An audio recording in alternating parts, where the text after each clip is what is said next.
All right, welcome back, everyone. Ready for another deep dive? Definitely always ready to explore these fascinating ideas. Today, we're really going deep, focusing on the idea of embracing solitude, being alone. Yeah, a topic many people tend to shy away from. Exactly, and we're exploring it through the lens of The Art of Being Alone, Part 2, which really delves into how solitude can actually be a source of strength. It's interesting because a lot of us, I think, have been kind of conditioned to see being alone as a negative thing. Right, like something's wrong if we're not constantly surrounded by people or activities. Exactly, and this deep dive really challenges that, encouraging us to reframe those thoughts, those automatic negative thoughts that pop up. Yeah, the source actually suggests replacing thoughts like, I shouldn't be alone, with solitude is a choice, a skill, and it can empower me.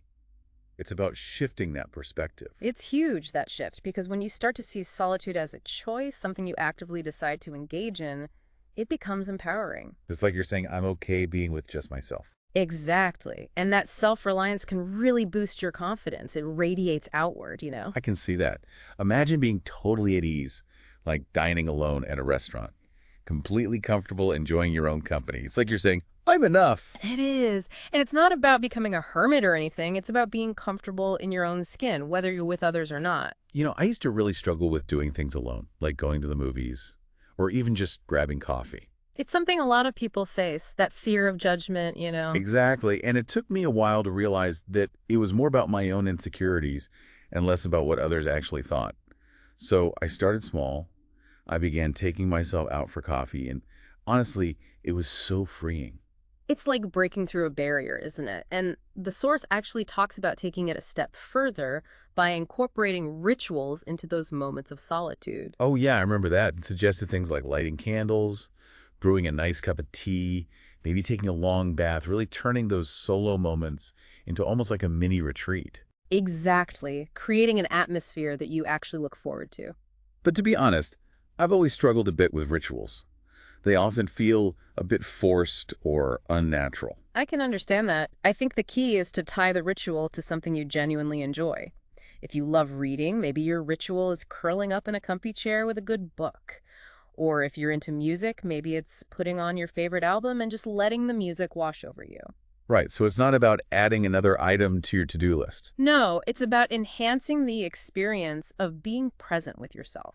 And those little rituals, they can really make a difference. It's almost like intentionally creating a positive association with those alone moments. Precisely. And speaking of positive associations, the source also talks about the importance of celebrating those small wins we experience in solitude. That's a really interesting concept. What kind of wins are we talking about? Because it's easy to overlook those little victories when you're by yourself.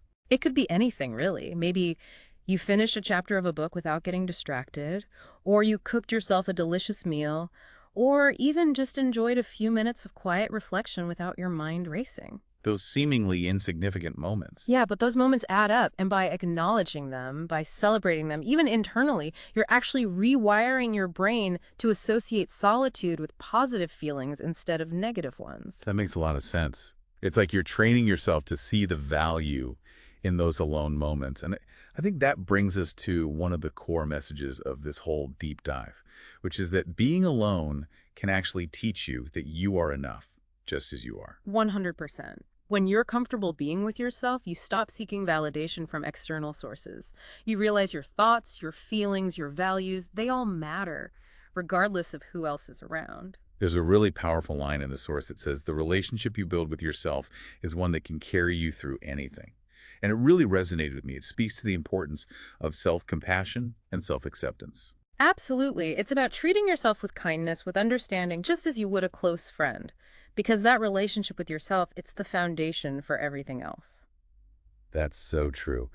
So to wrap things up, it seems like the key takeaways here are choosing solitude over fearing it, creating those little rituals that make those moments enjoyable, celebrating even the smallest wins we experience while being alone, and ultimately building that strong, supportive relationship with ourselves. It all comes down to that, really.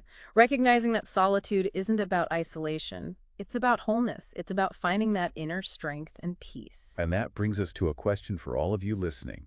What's one small step you can take today to embrace solitude and build your inner strength. Maybe it's finally starting that creative project you've been putting off, or taking yourself out for a solo coffee date, or simply silencing your phone for an hour and just enjoying the quiet. Whatever it is, we encourage you to explore it.